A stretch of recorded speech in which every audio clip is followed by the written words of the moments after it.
Eh, Bien, entonces, como les decía, pues todavía hay que cerrar este capítulo, nos falta poco, pero hay que cerrarlo.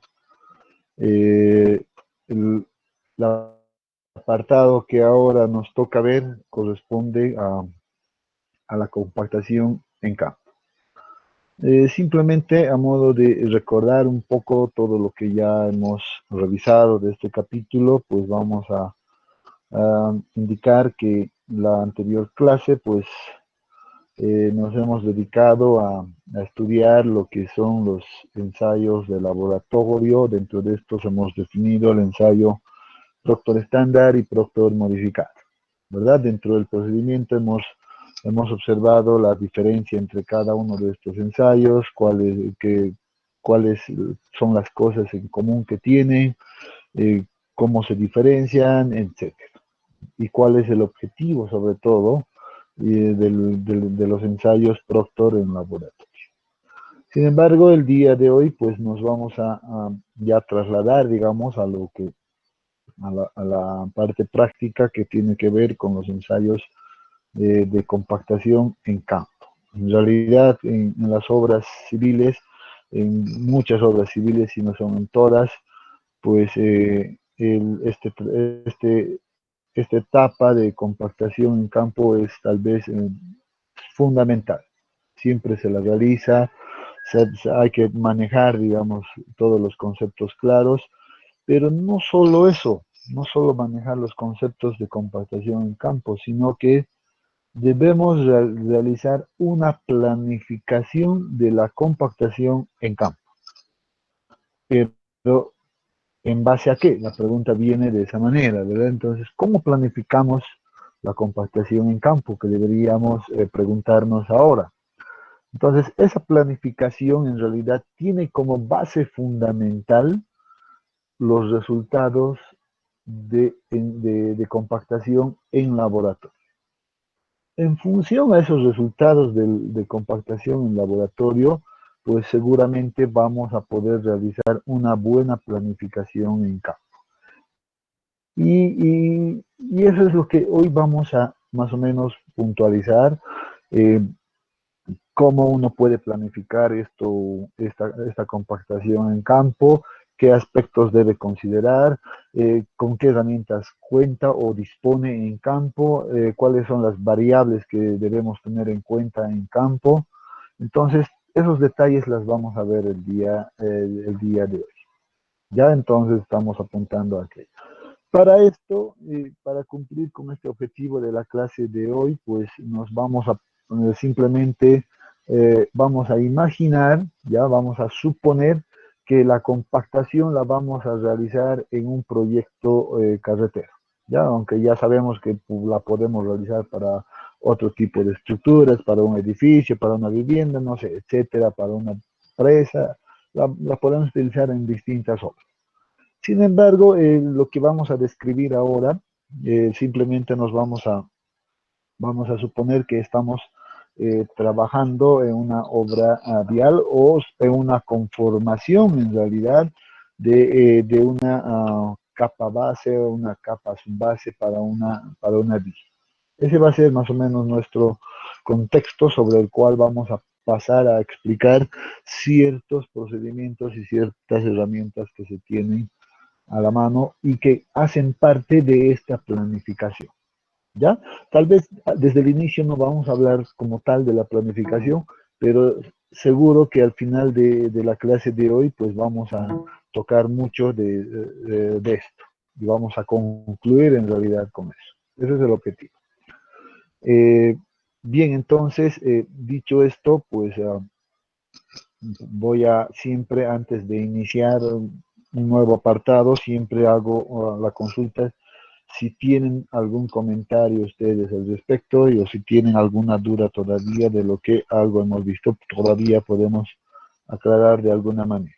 ¿Ya? En caso contrario, pues vamos a proseguir con el avance de nuestro contenido.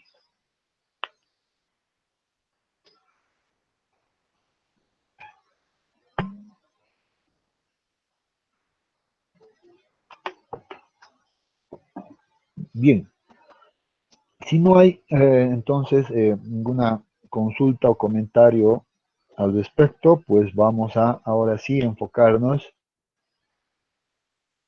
en lo que corresponde a la compactación en campo. De hecho, acá hemos anotado algo como que corresponde a las fases de compactación en campo. Ya les he dicho dirigido a qué tipo de proyectos, entonces eso ya lo he aclarado hace un momento. Por tanto, en ese tipo de proyectos, pues a veces es necesario realizar una serie de actividades que van a llevar, nos van a ayudar en realidad a realizar esta planificación o la ejecución de este trabajo. Inicialmente dice, pues uno debe definir el sitio de préstamo. ¿Esto a qué se refiere? Voy a tratarlo de poner acá. Voy a suponer que nosotros debemos realizar el trabajo en un tramo denominado AB, que no se puede tener cualquier longitud, etc. Ya un tramo AB. Acá necesito hacer la conformación de la plataforma, por ejemplo. Entonces, cuando hablamos de definir un sitio de préstamo, pues seguramente nos estamos refiriendo a seleccionar una zona que me sea económicamente factible a mi proyecto. ¿Ya? Un lugar donde voy a encontrar material adecuado, por ejemplo, para poder llevarlo acá y además de que ese material sea el mejor.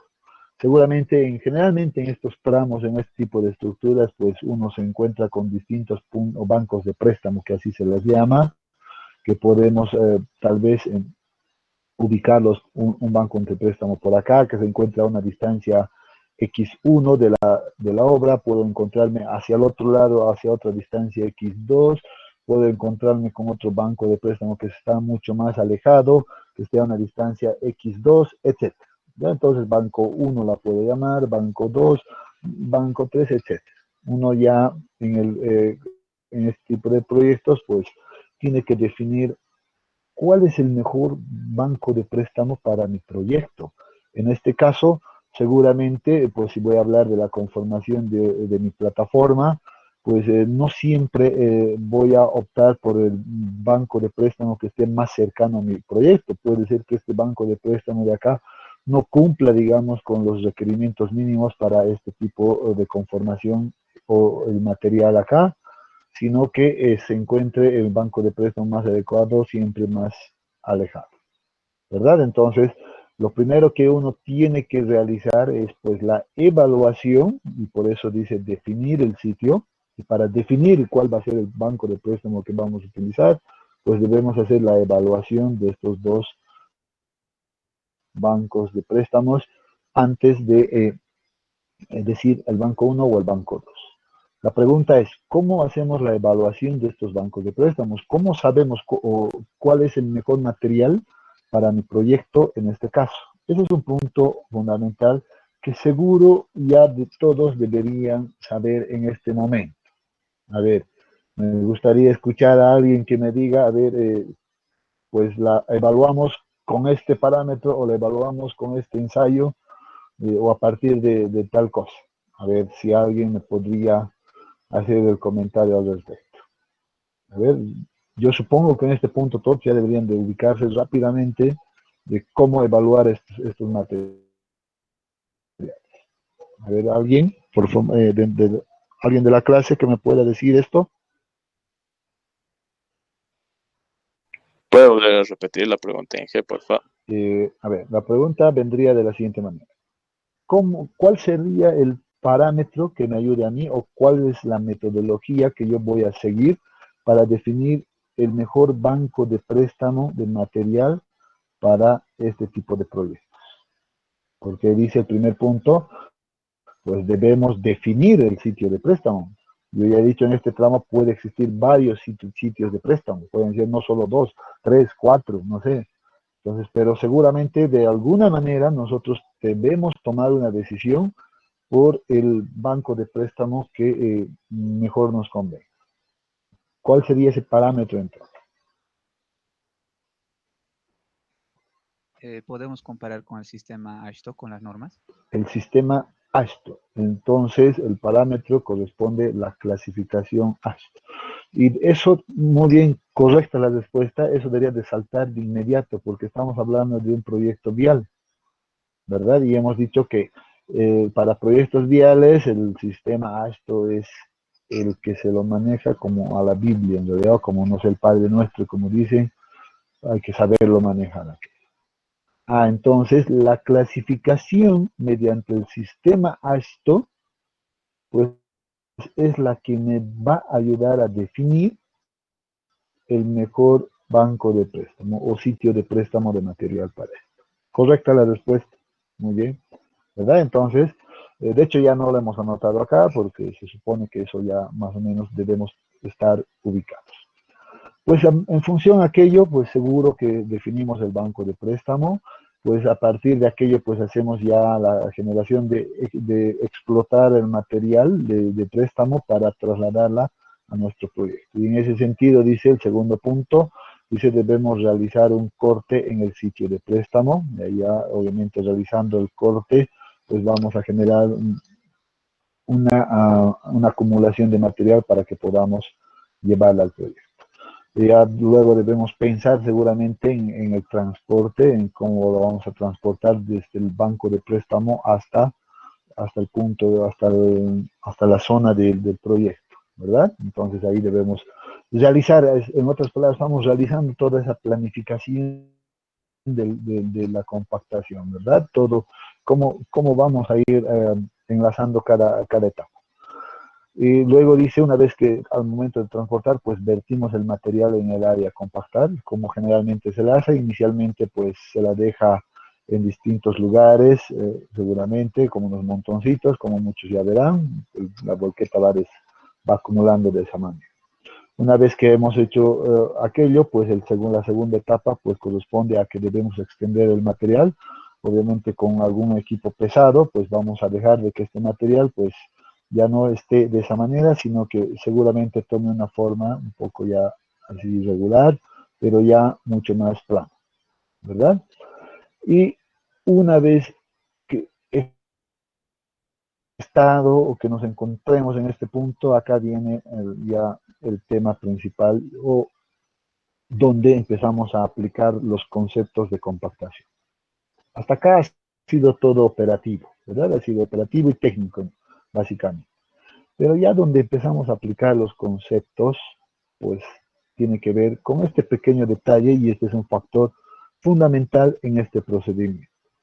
Si no controlamos adecuadamente este factor, como ya lo hemos visto en laboratorio, inclusive en los ensayos de laboratorio, pues estamos seguros que no vamos a tener buenos resultados en campo. ¿Ya? Por tanto, acá nos dice claramente, debemos humedecer o secar el material a ser compactado. O sea que hay que hacer un control del contenido de humedad a la cual se encuentra este material antes de hacer la compactación, antes de pasar con el equipo compactador o el equipo que va a transmitir la energía mecánica en campo.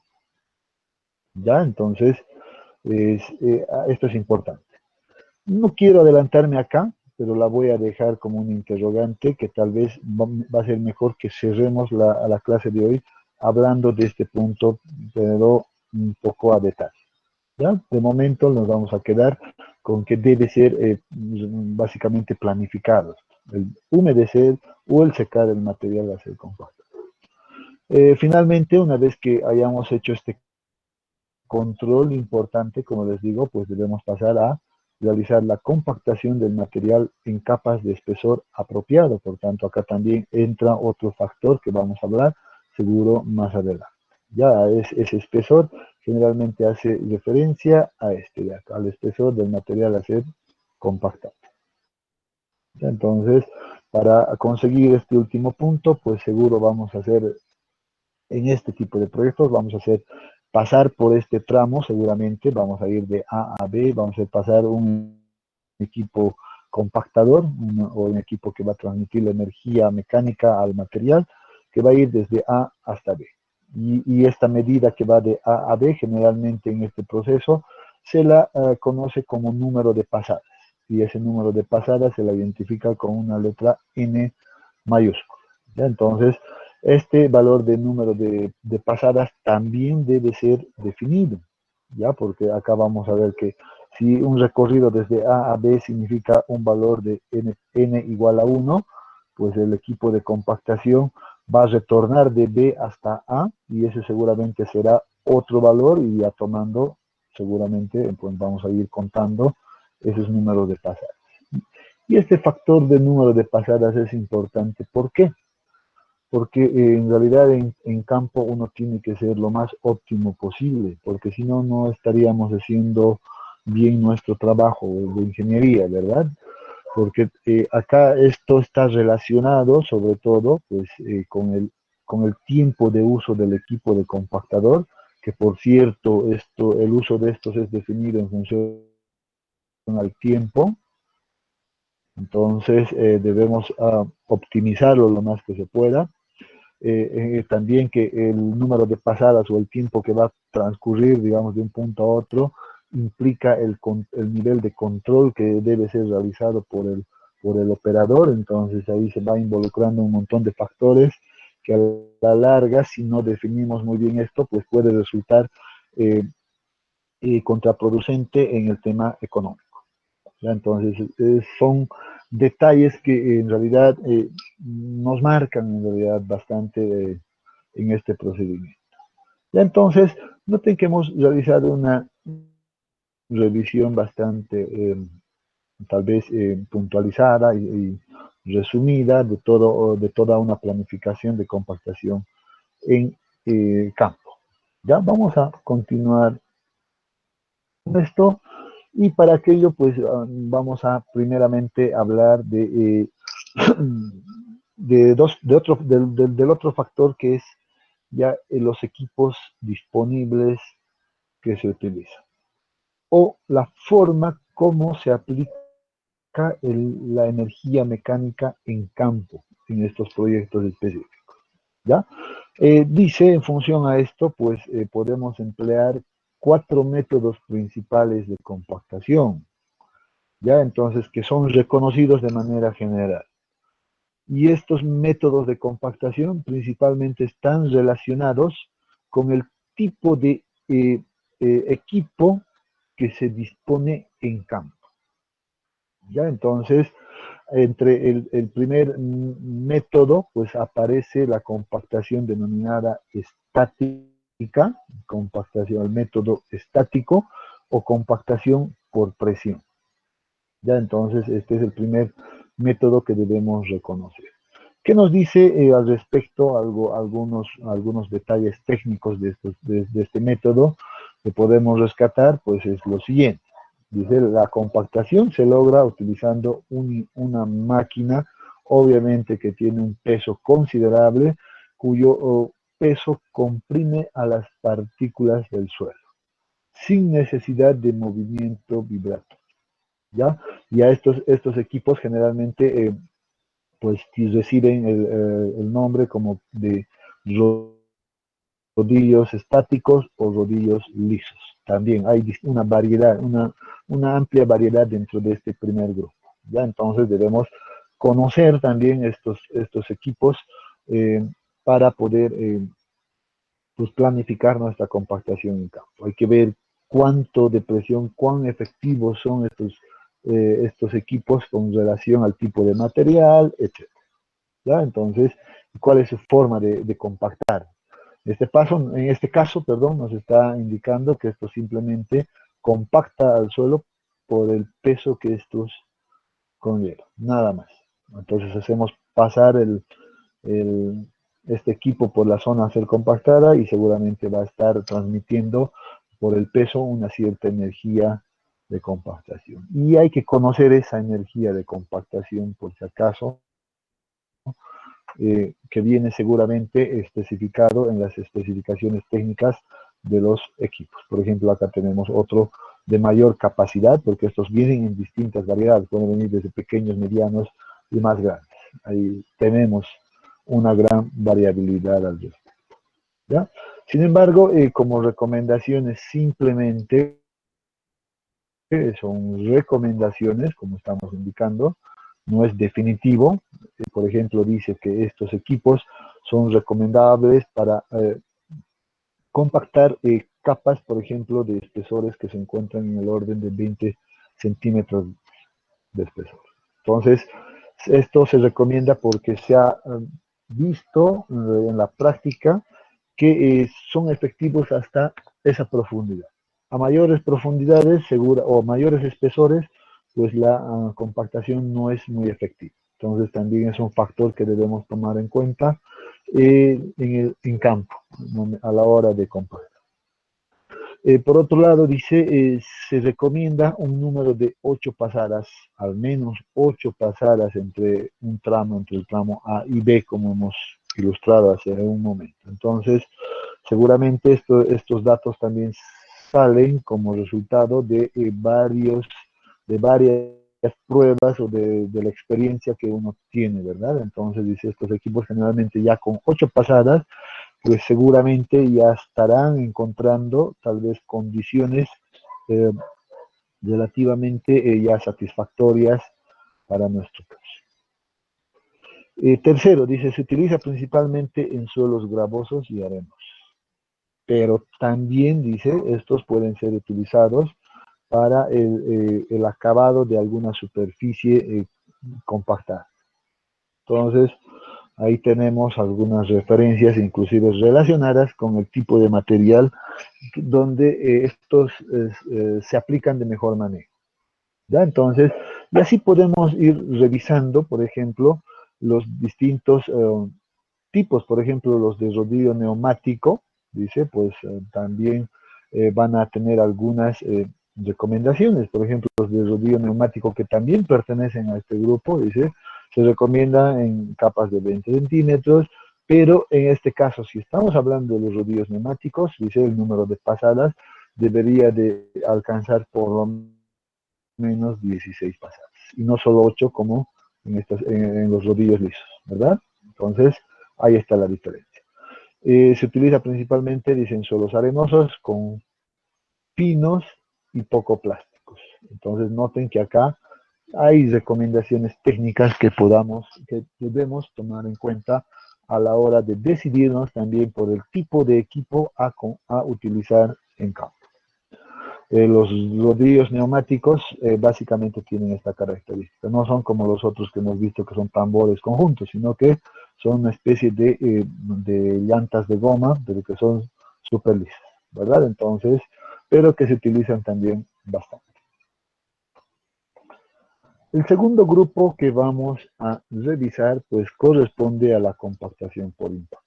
Y a modo de ejemplo, pues hemos colocado esto que es uno de los compactadores más utilizados en nuestro medio, que por su practicidad, lo económico que esto significa, y que también puede ser utilizado en zonas donde el acceso es complicado, no sé, en zanjas, etcétera, ¿verdad?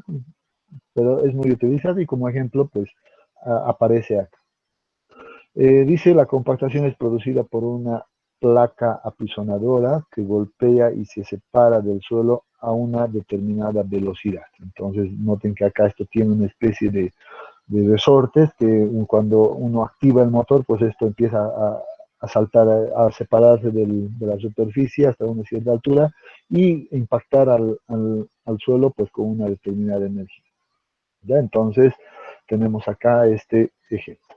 Sin embargo, nuevamente, si observamos a las recomendaciones básicas al respecto, pues dice, se recomienda este equipo en particular, pues utilizar en áreas pequeñas, y si el área es pequeña, pues el número de pasadas por lo menos deberían de ser de 4 pasadas por toda la zona. Se utiliza principalmente en suelos plásticos o suelos granulares de granulometría moderada, en realidad debería de ser acá el término, ¿ya? No apropiado. Moderada significa que no tenga gran cantidad de partículas gruesas. ¿Ya? A eso se refiere este detalle. Sin embargo, si es que necesitamos nosotros compactar áreas grandes, por ejemplo, no sé, tal vez alguna conformación de terraplenes o presas inclusive, y necesitamos mayor eficiencia de trabajo y necesitamos incorporar este método de impacto, pues también existen equipos de esta forma, ¿verdad? Donde tiene ya en este caso, a medida que esto va a ir avanzando, pues esto va a ir generando un golpe en realidad en la superficie, generando una energía tremenda de mayor magnitud, obviamente, en la zona a ser compactada. ¿Ya? Entonces, a medida que va avanzando, esto va generando golpes acá, impactos, obviamente. Entonces, también se tiene este tipo de equipos para zonas mayores. El caso de que pues tengamos ya o hablemos del tercer método, pues vamos a citar al método de compactación por vibración, o sea, de generar una especie de vibración en el terreno a ser compactado, y por efecto de la vibración, pues entonces el material se va acomodando de mejor manera y va ganando mayor densidad, ¿no? Porque ya sabemos que el proceso de compactación no es más que la ganancia o la densificación del material. En este caso dice la compactación se logra aplicando al suelo vibraciones de alta frecuencia. Obviamente acá dependiendo de la frecuencia que los equipos nos ofrezcan, pues vamos a poder utilizarlos tal vez en áreas más pequeñas o en áreas mucho más amplias también. Obviamente vamos a tener acá como ejemplo una placa de rodillo vibratorio como el que se está observando en la imagen. Nuevamente, no es el mismo. Obviamente estas placas pueden variar, pueden ser en forma de tambor también. ¿Ya? Simplemente es un ejemplo de una pequeña placa vibratoria para espacios pequeños nuevamente. Sin embargo, como les decía, por ejemplo, también puedes tener esta forma. Sin embargo, esto debido a la disposición de este equipo, pues genera también vibración al terreno. A medida que va avanzando, pues va generando una vibración a una determinada frecuencia para áreas mucho más amplias.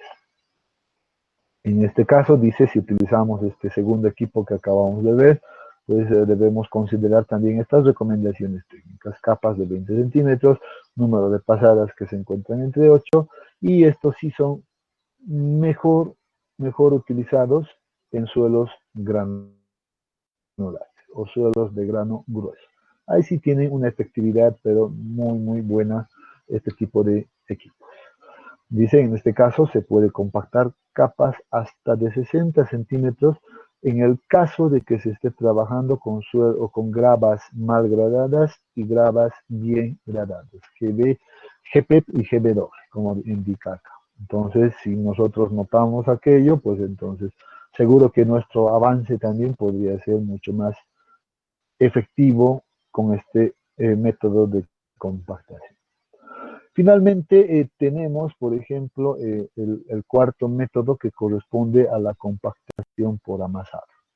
Entonces tenemos ya este cuarto método, que es el último en realidad que vamos a revisar, que dice que mediante este método, pues la compactación se logra aplicando al suelo altas presiones, por un lado, pero estas presiones son distribuidas en áreas mucho más pequeñas en comparación con los rodillos lisos, como los que hemos visto al inicio.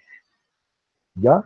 A estos generalmente se los denomina, o el equipo que se utiliza, pues se lo denomina rodillo pata de cabra.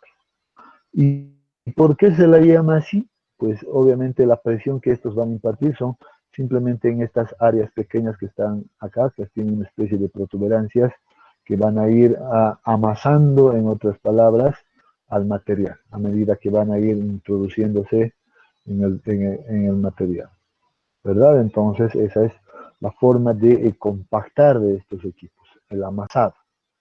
Entonces noten que su tambor pues no es liso, sino que presenta protuberancias. Y de hecho esto de protuberancias puede ser inclusive mucho más exagerado, como estamos observando en este caso, ¿verdad? Tenemos tal vez unas áreas mucho más pequeñas todavía que van a conseguir el mismo resultado. ¿Ya? Entonces, ahí teníamos, por ejemplo, la revisión de los 4 métodos de compactación en campo que existen, ¿verdad? Entonces, acá dice, a modo de consulta, pues a veces nos generamos confusiones y decimos, ¿cuál método deberíamos utilizar entonces? si tenemos cuatro tipos o cuatro métodos posibles en campo, entonces la pregunta es, ¿cuál será el mejor método de compactación en campo? ¿Verdad? Entonces, creo que la respuesta no es tan complicada, sino que más bien hay que recordar cuáles son las virtudes de estos equipos. Y en ese sentido, pues vamos a recurrir a esta tabla que es sumamente de ayuda, es una tabla que lo tienen, digamos, los ingenieros viales siempre a disposición, y sobre todo los que están relacionados con la conformación de carreteras, pues esto ya hasta casi lo saben de memoria, ¿verdad? Porque es una muy buena guía que nos ayuda a definir el tipo de material más adecuado en función a la clasificación del sistema ASHTO. Entonces, noten que esta tabla pues ha sido publicado por estos autores en el año ya 74 inclusive, que hasta la fecha todavía se sigue utilizando con buenos resultados, ¿verdad? Entonces, noten acá que se tiene, por ejemplo, toda la lista de clasificación del sistema ASHTO que va de la A1 hasta la A7, ¿verdad? Entonces, tenemos todo aquello y tenemos acá la lista de los distintos equipos, inclusive con su variación.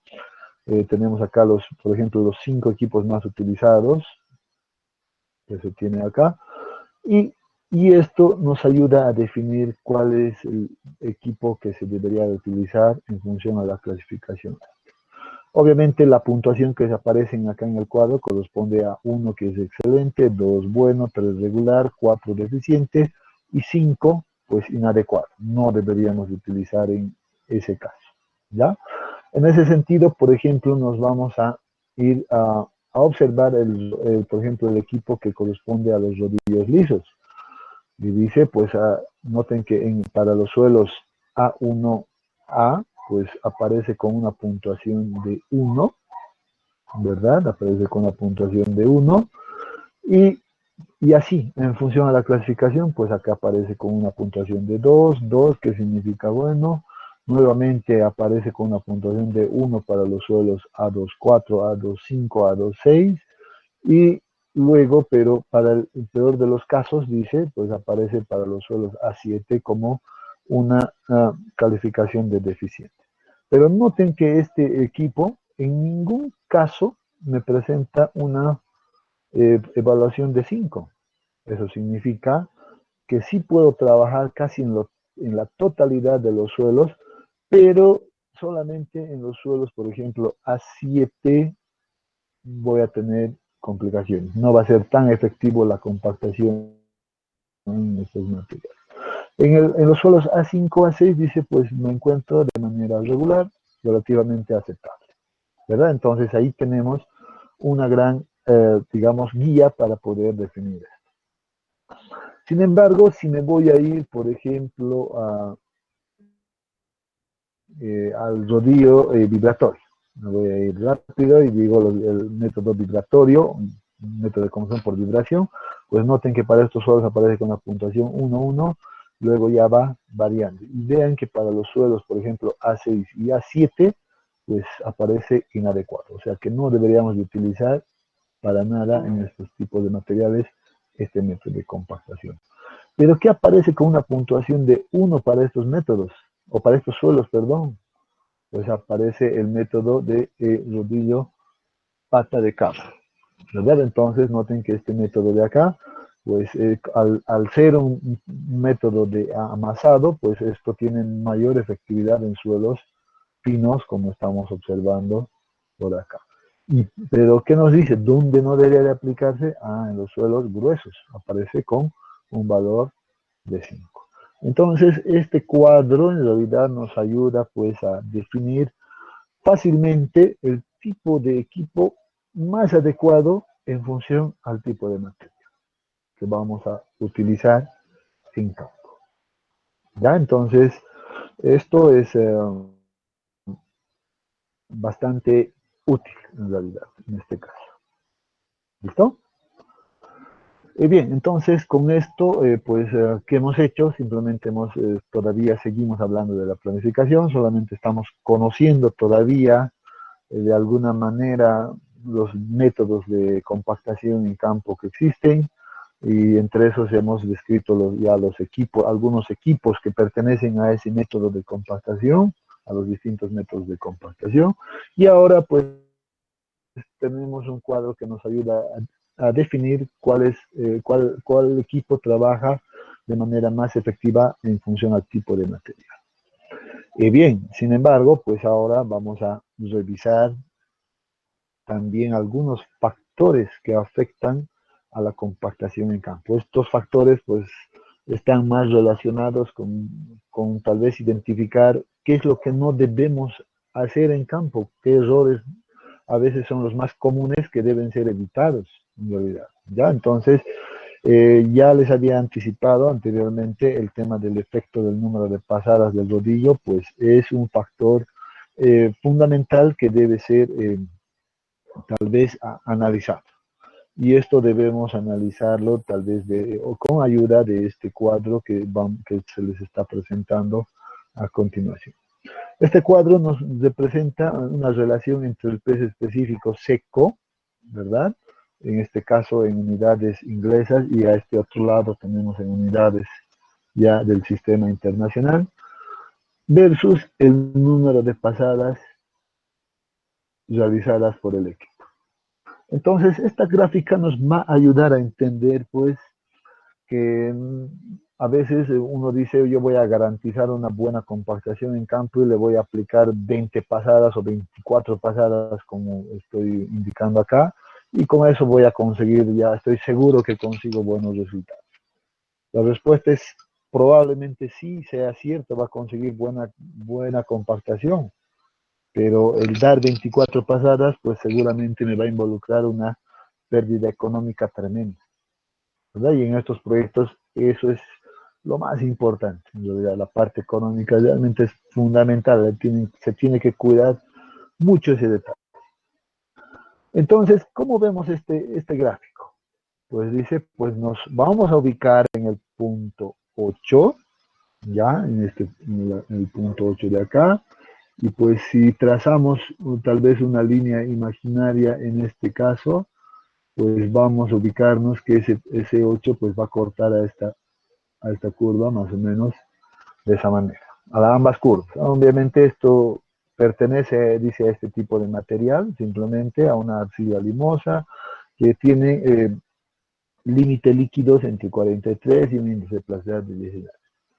Lo que sí acá, para notar un poco la diferencia, ya estamos introduciendo un poco la variable del contenido de humedad. Noten que con un contenido de 11.6, pues se ha obtenido esta curva, dice, y con una contenido de humedad de 17.8, pues se ha obtenido esta otra curva de acá. Pero ambas curvas se parecen mucho en la forma, no tienen la misma forma. En este caso, ¿qué es lo que nos está mostrando? Nos dice que con 8 pasadas, por ejemplo, en este caso, en este equipo, pues hemos conseguido, por ejemplo, un cierto valor de peso unitario seco, ¿verdad? Y lo mismo haríamos el mismo análisis por acá, pero no lo voy a hacer porque eso sí nos perjudicaría mucho entender esto. Pero noten ahora que a partir de 8 pasadas, pues el incremento o la ganancia en realidad, y voy a hacer de otro color esto,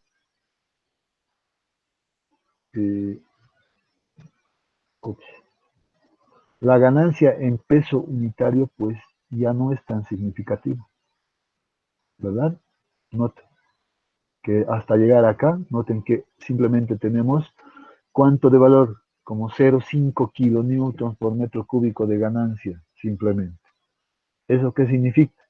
Que si ahora yo me voy, por ejemplo, y digo, me voy a ir hasta 16 pasadas, o sea, el doble, noten que con el doble, pues, ay, perdón, aquí está así que se me ha hecho eco. ¿Cuánto he ganado? Observen acá.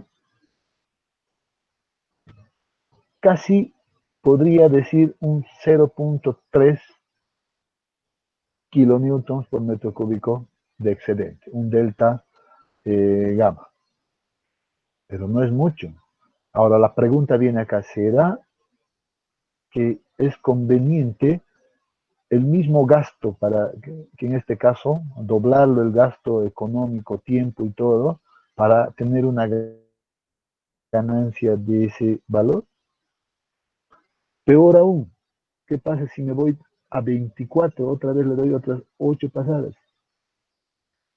Y nuevamente me pregunto, y si me vengo por acá, ya con 16 me encontraba acá,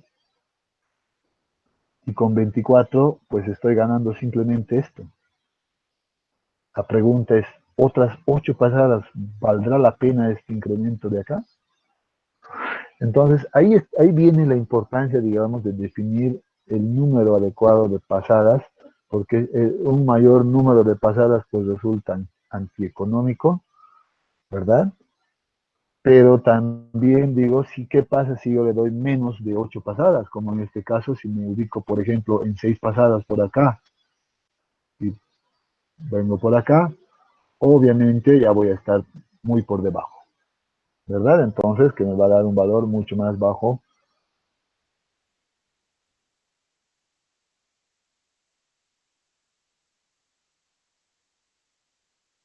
Pasadas adecuadas. ¿Y cómo la definimos esto?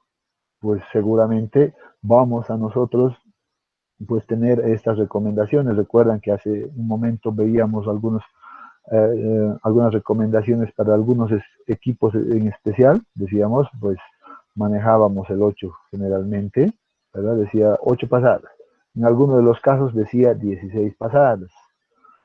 Entonces, pues si nosotros nos acordamos de estos pequeños detalles, pues seguramente podemos ya definir tal vez un rango entre 8 y 16, que tampoco esté muy alejado y seguro que vamos a estar dentro de un rango aceptable.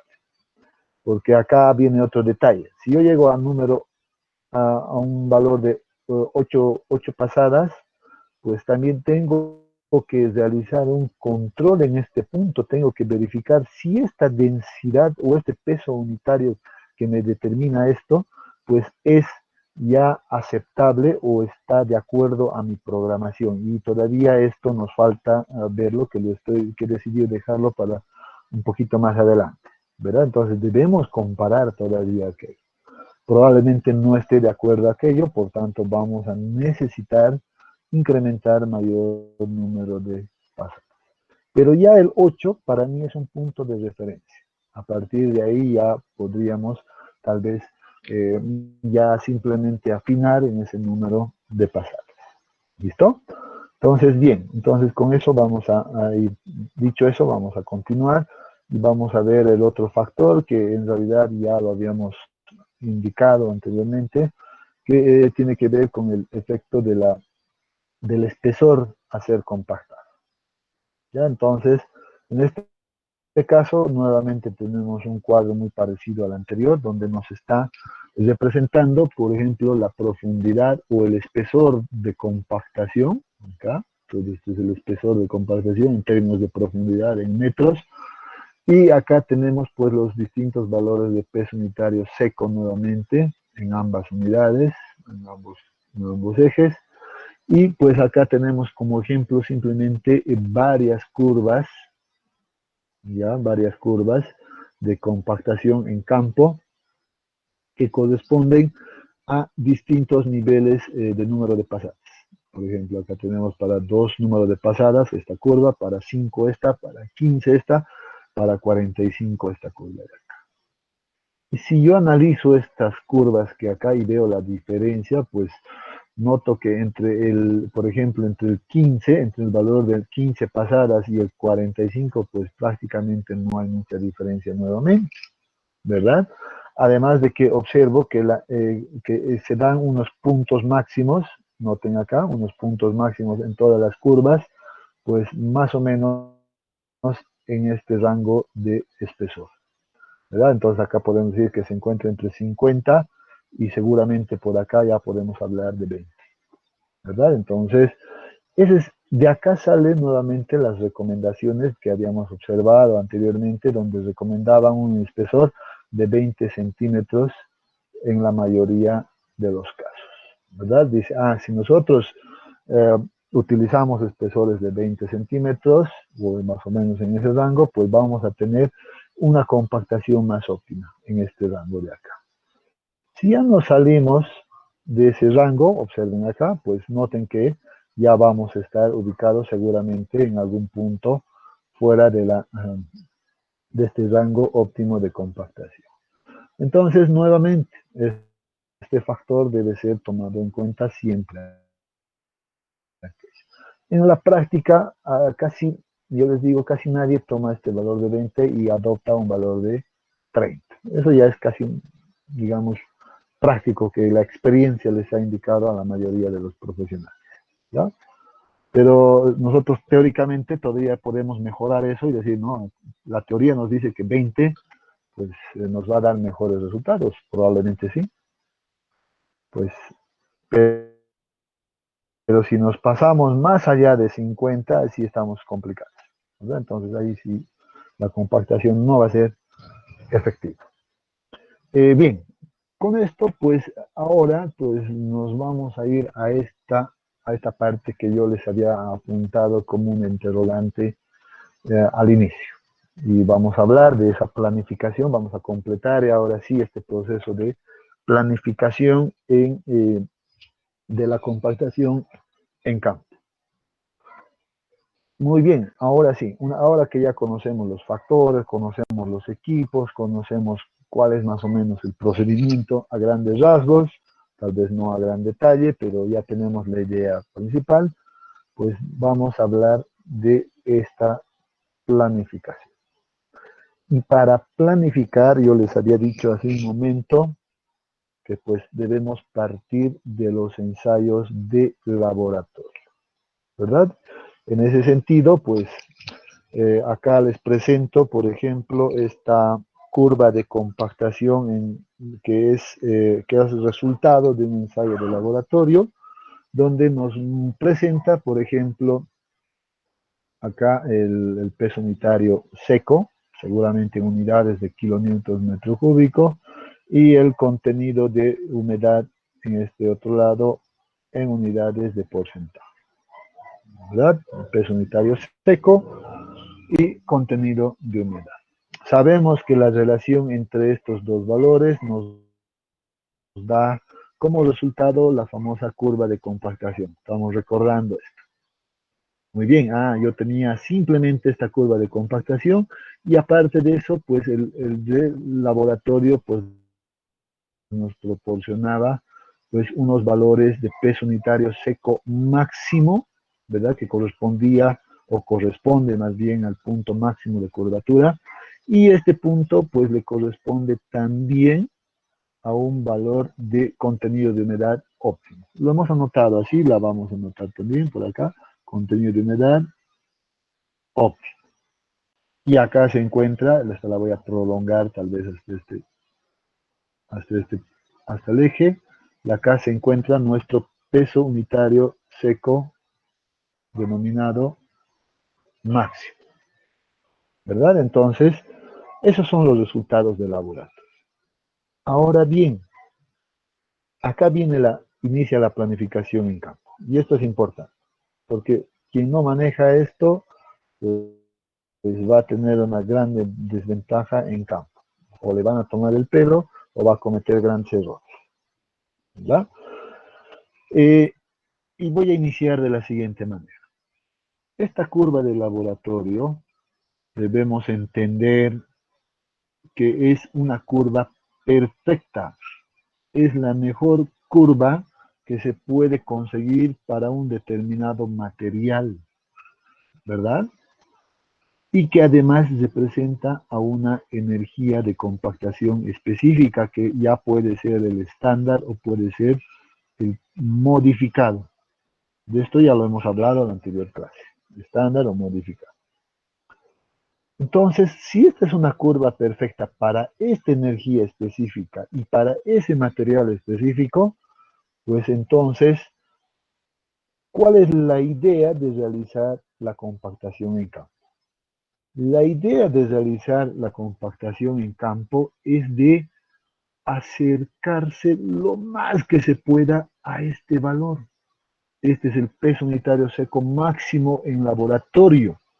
Pues si lo ideal sería que si en campo nosotros podemos reproducir este valor, el mismo valor, pues tendríamos la mejor compactación en campo.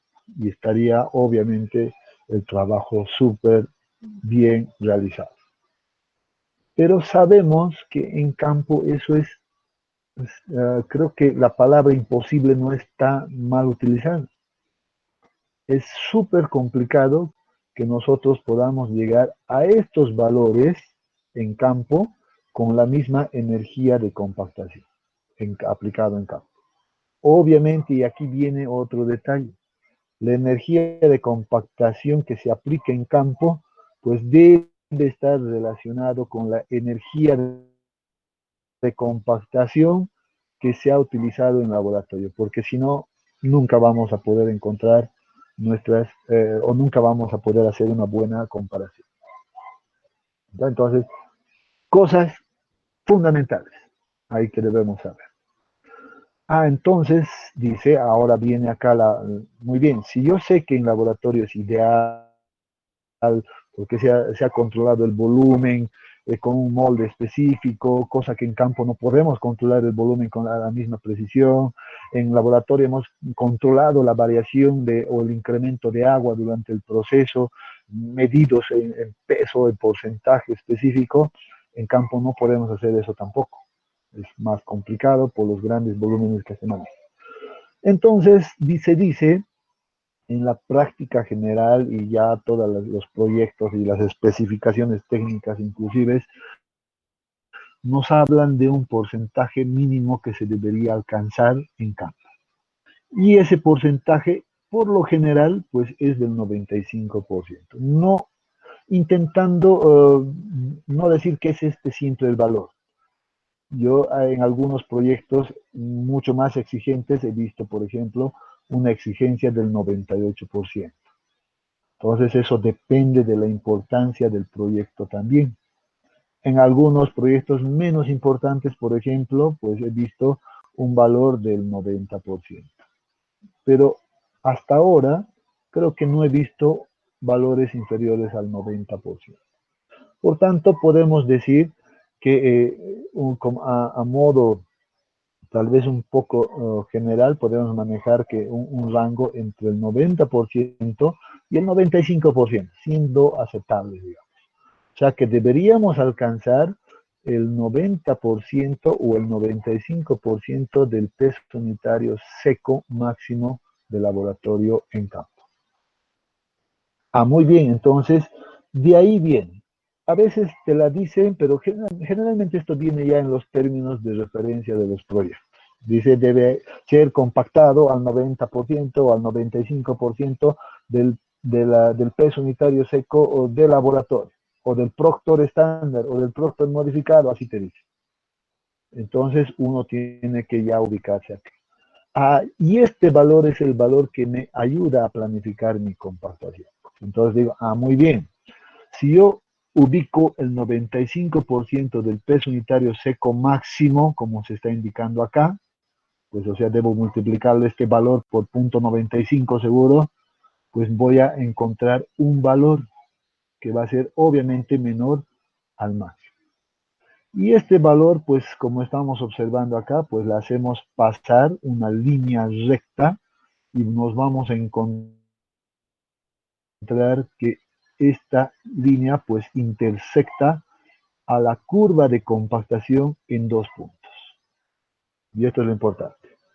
Entonces digo, pues observen eso. Simplemente haciendo este ejercicio, pues estoy definiendo, noten, 2 valores de contenido de humedad que me van a marcar un rango. Por eso acá me dice, este es el rango aceptable de contenido de humedad que se debe utilizar para este material y con esta energía de compactación. Y con objeto de encontrar el 95% del peso unitario seco máximo del laboratorio. Muy bien, entonces de aquí definimos el contenido de humedad aceptable. Entonces, acá pues podemos decir que este es nuestro rango delta, contenido de humedad. Si yo defino esto en realidad en campo, y acá ya como estos valores son ya conocidos en mi planilla de resultados del laboratorio, pues yo ya voy a conocer estos valores. Entonces de acá estoy sacando eso. Extraigo este valor, conozco este valor, extraigo este valor. Muy bien, entonces nosotros debemos garantizar de que el contenido de humedad a la hora de compactar el suelo se encuentre en cualquier rango de estos, o en este rango, dentro de acá. Y por eso les decía al inicio, recuerdan, les decía, hay que humedecer el material o secar el material antes de compactar. Entonces, ¿cómo sé que hay que humedecer o hay que secar? Pues la respuesta está acá. Si yo me encuentro, si mi material, por ejemplo, se encuentra con un contenido de humedad que está, por ejemplo, por acá, menos a este punto inicial, y voy a suponer que me encuentro por acá, que ni siquiera sea muy representativo. Pero observen qué va a pasar. Si yo vengo con este contenido de humedad y compacto ese material, pues noten que voy a venir acá. Y ya estoy intersectando a la curva de compactación en ese punto. Eso significa que me representa un peso unitario seco pues mucho menor al objetivo que estoy buscando. Entonces en este caso digo, este contenido de humedad es menor al rango aceptable, pues entonces debo agregar agua, debo adicionar agua de tal manera de que el contenido de humedad se encuentre por acá. Pero ¿qué pasa si le agrego mucha agua? O en los casos generales que siempre se da, tengo que compactar un día X, pues y un día X-1, o sea, una noche antes, se viene una lluvia, pues y me ha saturado todo el material. Yo ya tenía todo listo para compactar, hacer ya las compactadoras listas, el personal, todo, y se me viene una lluvia en la noche que me ha humedecido todo el material. ¿Qué pasa? Probablemente el contenido de humedad ya se encuentre por acá, fuera de este rango. Entonces, ¿qué pasa en este caso? Pues si nuevamente nos venimos por acá a la curva, nos encontramos en este punto. ¿Qué significa eso? Nuevamente, si me voy hacia este otro lado, pues no he alcanzado el objetivo, porque mi objetivo es este valor, este límite. Yo tengo que encontrar mínimo este valor o más, hacia arriba. Por eso hablamos de acá de este rango, este va a ser mi máximo valor, de rango aceptable de peso unitario seco. ¿Verdad? Entonces debo de entrar dentro de este rango. Si no entro dentro de este rango, pues la compactación está más realizada en campo. Entonces, retorno. Si me encontraba acá, pues pucha, no alcanzo nuevamente. ¿Qué debo hacer? Debemos permitir que se evapore el contenido de humedad, que pase un cierto tiempo y que llegue a acomodarse nuevamente dentro del rango de contenido de humedad o aceptable. Porque estos valores de contenido de humedad son los únicos que me van a garantizar alcanzar este objetivo. Entonces, ahí está el detalle de planificación. Lamentablemente, yo les digo, en la práctica, muchos profesionales se han olvidado de esto, no se acuerdan. Entonces, allá les dicen, no, la experiencia, pásale 2 cisternas, este material, ya está, 2 pasadas o 3 pasadas, y ahora sí hay que compactar. Y al final se encuentran con que no están alcanzando nunca estos resultados, pues noten que si uno trabaja de manera responsable con estos conocimientos básicos, fácilmente va a encontrar y va a llegar a tener una buena compactación en campo. Ya, entonces, de eso consta también esta planificación de realizar este control a partir de mis resultados de laboratorio, porque el laboratorio es importante. A partir de eso yo voy a definir mi compactación en campo de manera adecuada. Ahora bien, podemos todavía ampliar mucho más sobre este tema, porque acá se viene análisis en realidad mucho más complicados. No es la idea, pero simplemente, no es la idea de complicarles, quiero decir, pero simplemente les voy a dar a modo de ejemplo, pues vamos a revisar esto que nos está indicando esta gráfica. ¿Qué nos dice?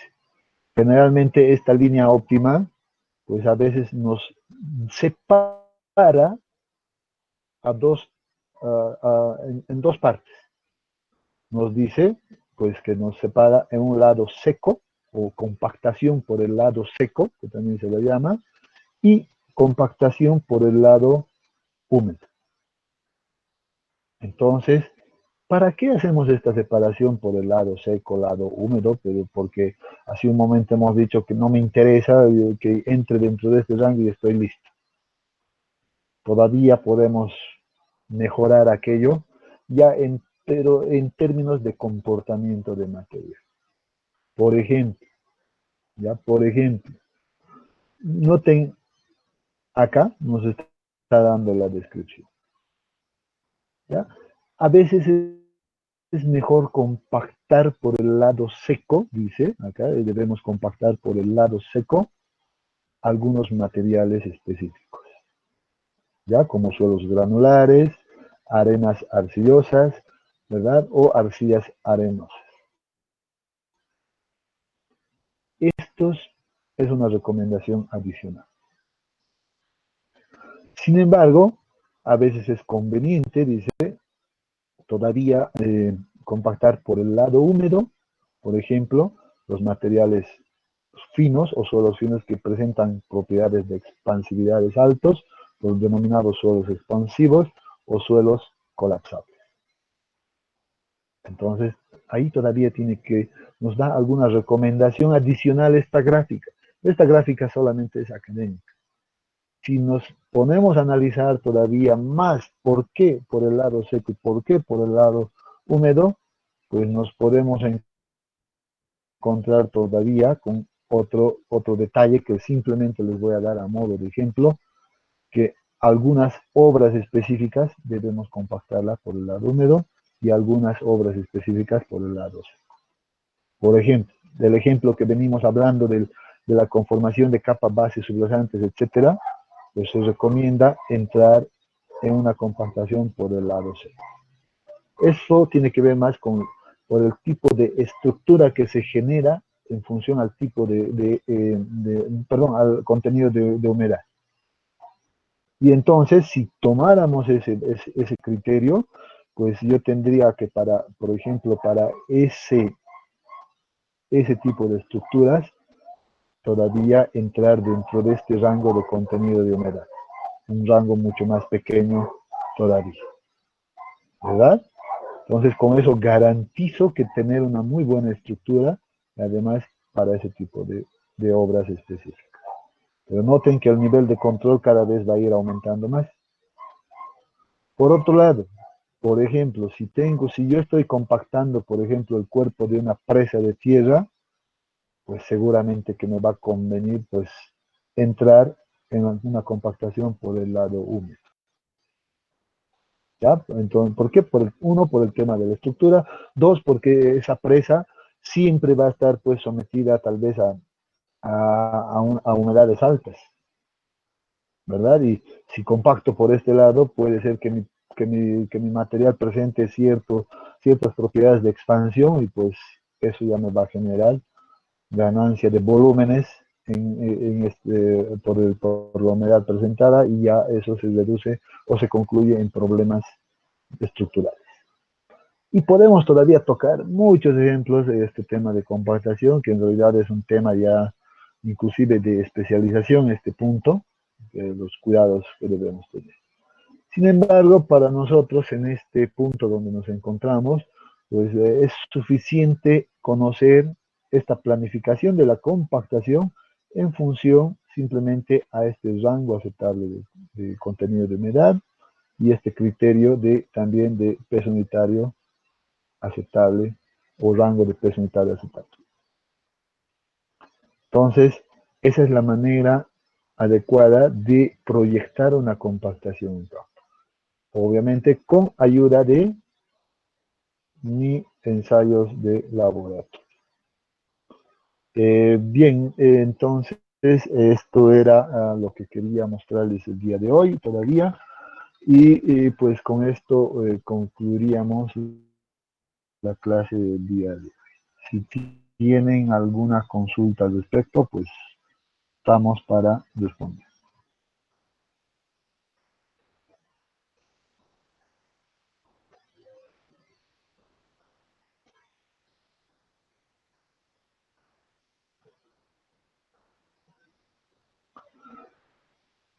¿Qué dicen, jóvenes? ¿Queda todo claro? Una pregunta. ¿Cuál sería la distancia óptima para Sí, ingeniero, empezar la todo claro. compactación? A ver, distancia óptima, ¿a qué te refieres con distancia óptima, perdón? O sea, distancia entre qué O punto. sea, ¿qué distancia en total punto para compactar, para el número de pasados? Ya, te refieres a las longitudes. Ya. Ya, generalmente eso ya viene de una planificación en función a la efectividad del equipo y todo aquello. Uno puede definir entre lo más general, pero define, por ejemplo, unos 100 metros de distancia, 80, 100, generalmente se va manejando. ¿Ya? Entonces, no hemos analizado muy bien esa distancia óptima, pero se maneja como referencia los 100 metros de distancia, de tramos, y así se va avanzando, 100, 100, 100. Bien, ¿alguna otra consulta? Está bien, Inge, gracias. Sí, Inge, sí lo escucho.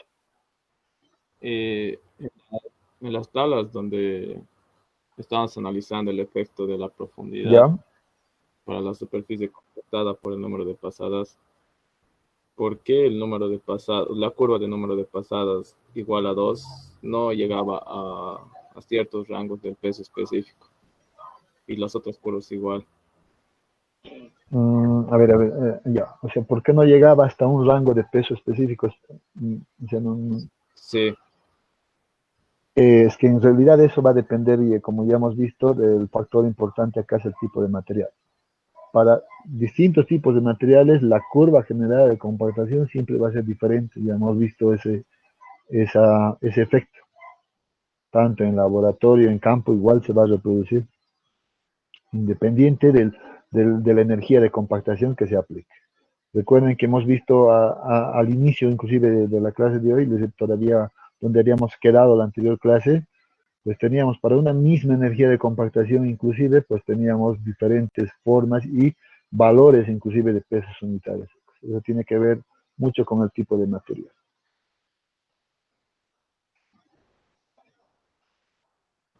está bien, Inge, gracias. Ya. Muy bien, jóvenes, entonces vamos a quedar acá el día de mañana. Todavía vamos a continuar hablando de lo que es compactación. ¿Listo?